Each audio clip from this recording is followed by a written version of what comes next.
So Pixar's Turning Red hit Disney Plus exclusively on Friday, and on Sunday I watched it, and I'm finally now getting to my review of it.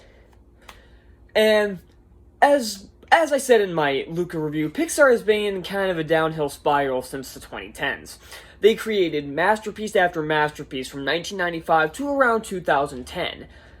But after Cars 2, which pretty much everybody agrees is at least one of the worst Pixar films, if not flat out the worst, they couldn't really recover. They released the awful Brave, Monsters U, which I myself really like, but I know a lot of other people don't, and I get why. And then you had shit like The Good Dinosaur and Incredibles 2 and Toy Story 4, which were all awful. They've had some success with the sequels, such as Cars 3, Finding Dory, which I myself actually really like those two. Inside Out, many people enjoy. I'm not the biggest fan of it, but I don't hate it. And then in 2020, they had Onward and Soul, which were both kind of meh. And Onward's been getting a lot more hate in the past couple years instead of back during its initial release. And then Luca was just kind of whatever. It was fine, I guess. So now we have Turning Red, and yeah, the trailer for this movie looked pretty bad. The trailer was so stupid, it didn't make any sense, and the characters looked pretty obnoxious. And then on Sunday I watched the movie to come to find I was absolutely right. This isn't good. I don't get why people are calling this movie Pixar's next masterpiece. This kind of sucked. It really did. I know this year in particular I've had some controversial opinions, I guess. I didn't like the Book of Boba Fett, and I know a lot of other people did. And oh my god. Yeah, I know I have a lot of controversial opinions on this channel. That's kind of the entire point, though, is that I don't care if my opinions are controversial. I'm not one of those people that are going to, like, even if I hate the movie, I'm like, oh, you know what, it wasn't that bad. No. If I hate the movie, I will make sure you know it. Do I 100% hate this movie? No. But I couldn't enjoy it. And it became very apparent in the first 5-10 minutes that I was cringing quite a bit at the main characters. Not just May and her friends, but her mother as well. And I have no idea how to talk about this movie. Even my 8-year-old brother didn't like this either, so that tells you all you need to know. This was just dumb. Technically speaking, it's not a terrible movie, but the script is so fucking dumb. Now, there are some things I like about the movie. One, the animation is top tier, as it should be. This is Pixar, it has no excuse to look bad. It also has kind of an anime style to it at times, where it does the big expressions, the big eyes and everything.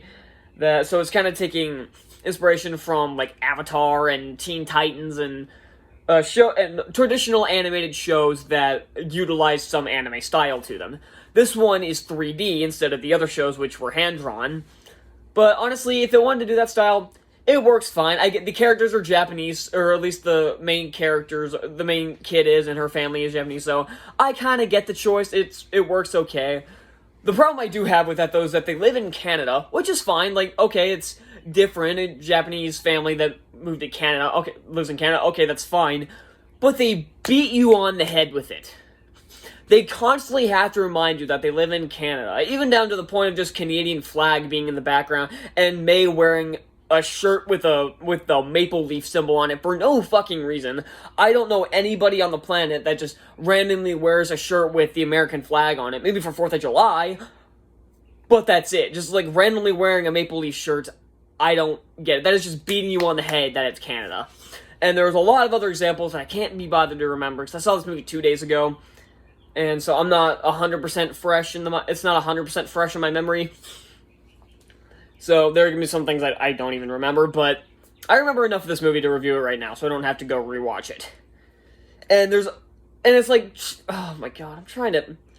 Okay, so back to the good things I liked. So the animation, the voice acting is pretty good. I don't care for the characters that much. They're pretty obnoxious, all of them. Except for the dad. He's funny. I like the dad. He doesn't have a ton of lines, but most of his lines did get a legitimate laugh out of me. Even when he doesn't talk, when he just has, like, physical comedy every once in a while, it was still kind of funny. The movie did get a laugh out of me every now and then, but it wasn't very much. And so, yeah, the voice acting across the board is pretty good. And something I will say about this movie is that it does have a pretty clever metaphor for puberty. It's not subtle in the slightest, don't get me wrong. Once again, that's something else that beats you on the head with a ton of lines that try to point it out, so subtlety be damned, I guess. But it is a clever metaphor for it. I just wish it had been more subtle. And honestly, I think that's it. I'm dead serious. So let's get to the main focus. The story of this movie is bullshit. The plot for this movie made absolutely no sense. Spider. I'll kill him, tiny spider. But the plot for this movie makes absolutely no sense. It is a complete clusterfuck of ideas that do not come together. Really obnoxious characters, especially the 4 kids, who are pretty freaking irritating, especially in the first 15 minutes. Oh my god. And I did see a review that said this movie is woke.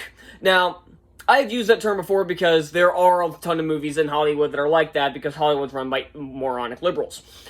But I would say this movie does the little kids are the 4 13-year-old kids are because they use a lot of like buzzwords and bullshit that what people use at times. So, well, honestly, the movie itself is not. It's just those 4 characters are, and I didn't care for that in the slightest. But saying the movie is kind of pushing it. But I at least see where they're coming from on that. And so, yeah, I especially don't like the characters. And again, the metaphor is clever, but it's not subtle. It beats you over the head with it. And not to mention, this movie, half of the time, this movie gets nothing accomplished. Most of this movie is May and her friends trying to go to this concert. That's about an hour of the runtime is just focused on this. It does have the bear to it, but she's, like, using the bear to fundraise money for them. It's really dumb. And not to mention the mother, who is... I get why she's so overprotective, like, they explain it. But it's fucking weird. Also, one thing I do have to point out, that if the Japanese people living in Canada wasn't beating you on the head with it, the fact that the security guard is an Indian guy, it's also beating you on the head with it because for some reason he's wearing a turban. What? Just, what's the point? Are you that desperate to make sure we know you're trying to be diverse with this movie that you had to throw a turban on the guy? Again, subtlety be damned. We didn't need a turban on Apu from The Simpsons. Why do we need one on this guy? Again, subtlety is tossed out the window. Oh, I lost my train of thought. There's also, like, these pop sing, like this little, the pop singer, I think is almost supposed to be like K-pop, almost, except these guys aren't Korean. But it's very similar. You can tell they tried to kind of combine One Direction and BTS into one. And ugh. And that's like the main focus of them trying to get to this concert, and it's not interesting. If the main focus was on... The main focus should have been on her transforming into this red panda and her learning to control... No, she learns to control it pretty quickly.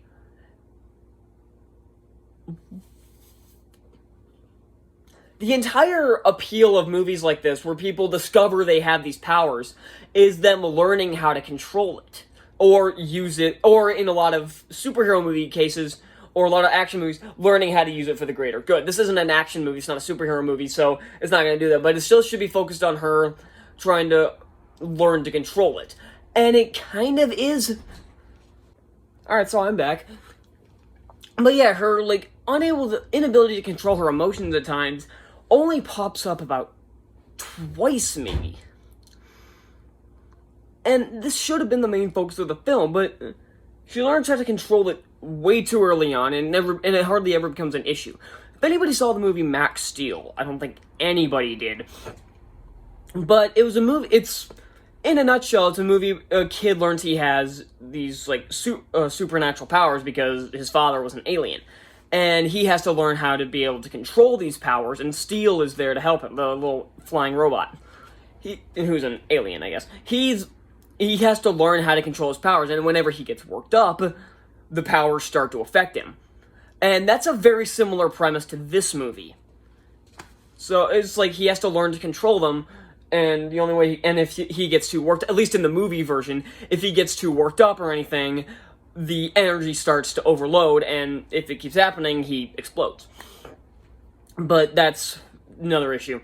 So it's a very similar concept to this film, but that takes more of the focus in the movie. It's not a main focus, because the main focus of that film is Max trying to help Steel learn about his past, and eventually, and fending off Ultralinks, and eventually his father's old partner that betrayed him. So that was the main focus of that film, but it still had more of a focus on him trying to control the powers than she does. And not only the fact that movie was, something else I mentioned, the runtime is an hour 46, 20 minutes of it, almost, about 18 and a half minutes of it are credits. You think I'm joking, but I'm not. I remember when the movie ended, I was hitting the back button because I like to rewind all the way through so it doesn't show up on continue watching. That way it shows them on watch it again, fine, but not on continue watching. There was still over 18 minutes left when the credits started rolling. There was no mid-credit scene or anything, so there was no excuse for it. Hell, MCU films don't last 20 minutes with their credits, even within credit scenes. So, but yeah, it should have been more of a focus, and I was hoping it would be. It would have been a really interesting film. That's why I actually really like Max Steel, and a lot of other people don't, but that'll be getting in Diamonds in the Rough someday. But, yeah, I really got nothing else to say with this movie. Don't watch it. It's one of Pixar's weaker efforts. I'm honestly shocked. Lightyear looks awesome, though. That may be the redemptive swan song Pixar needs. That movie looks awesome. So yeah, that's all I got for Turning Red. Sadly, I'm giving this a D+. Wow, this was disappointing. Thank you all so much for watching, and what did you think of Turning Red? Did you like it? Did you hate it like I did? Did you just think it was run-of-the-mill kids movie? And what's your favorite Pixar movie? I'm really curious. So that's all I got for Turning Red, and now I gotta watch The Atom Project, so I'll see you then.